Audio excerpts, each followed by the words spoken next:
ನಕಾಶೆ ಸಿದ್ಧಗೊಳ್ಳುತ್ತೆ. ನಾನು ಇವತ್ತು ತಮಗೆ ಪತ್ರಿಕಾಗೋಷ್ಠಿಗೆ ಕರೆದಿರುವಂತದ್ದು ಸಾರಿಗೆ ಇಲಾಖೆಯ ನೌಕರರು ಏನು ನಾಳೆಯಿಂದ ಪ್ರತಿಭಟನೆಯನ್ನ ಹಮ್ಮಿಕೊಳ್ತೇವೆ ಅಂತ ಹೇಳಿ ಕರೆ ಕೊಟ್ಟಿದ್ದಾರೆ. ಸಾರಿಗೆ ಇಲಾಖೆಯ ನೌಕರರ ಜೊತೆಗೆ ಭಾರತೀಯ ಜನತಾ ಪಕ್ಷ ನಿಲ್ಲತ್ತೆ.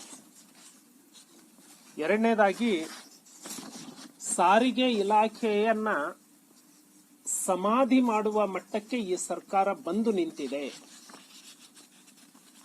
ದುರಂತ ಏನು ಅಂದ್ರೆ, ಸಾರಿಗೆ ಇಲಾಖೆಯ ಸಚಿವರಿಗೆ ತನ್ನ ಇಲಾಖೆಯ ಆರ್ಥಿಕ ಸ್ಥಿತಿಗತಿ ಏನು ಅನ್ನೋದೇ ಅರ್ಥ ಆಗಿಲ್ಲ.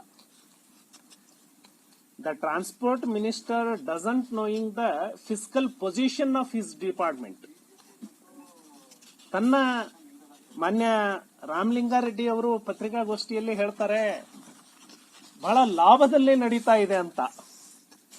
ಸಚಿವರೇ ಇಷ್ಟು ಅಜ್ಞಾನಿಗಳು ಆಗ್ಬಿಟ್ರೆ ಇನ್ನು ಜನಸಾಮಾನ್ಯರ ಪಾಡು ಏನಾಗತ್ತೆ? ಸೊ ಸಾರಿಗೆ ಇಲಾಖೆಯನ್ನ ಹಿಂದೆ ಬಹಳಷ್ಟು ಜನ ಸುಧಾರಿಸುವಂತಹ ಪ್ರಯತ್ನವನ್ನ ಮಾಡಿದ್ರು.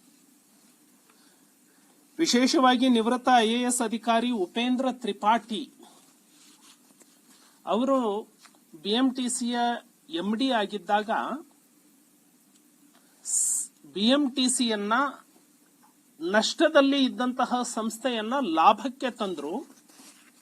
ಅವರು ಆ ಇಲಾಖೆಯನ್ನ ಬಿಡುವಾಗ ಬಹಳಷ್ಟು ಆಸ್ತಿಯನ್ನ ಮಾಡಿದ್ರು. 700 ಕೋಟಿ ಹಣವನ್ನ ಡಿಪಾಸಿಟ್ ಇಟ್ಟಿದ್ರು. ಆದರೆ ಇವತ್ತು ಸರ್ಕಾರ ಸಂಪೂರ್ಣವಾಗಿ ದಿವಾಳಿಯಾಗಿ ಇಂತಹ ಪ್ರಾಮಾಣಿಕ ಅಧಿಕಾರಿಗಳು ಏನು ಆಸ್ತಿಯನ್ನ ಶೇಖರಣೆ ಮಾಡೋದಕ್ಕೆ, ಆಸ್ತಿಯನ್ನ ಕೂಡಿಡೋದಕ್ಕೆ ಪ್ರಯತ್ನ ಮಾಡಿದ್ರು, ಈ ಸರ್ಕಾರ ಆ ಎಲ್ಲ ಆಸ್ತಿಗಳನ್ನ ಮಾರಾಟ ಮಾಡೋದಕ್ಕೆ ಹೊರಟಿದೆ.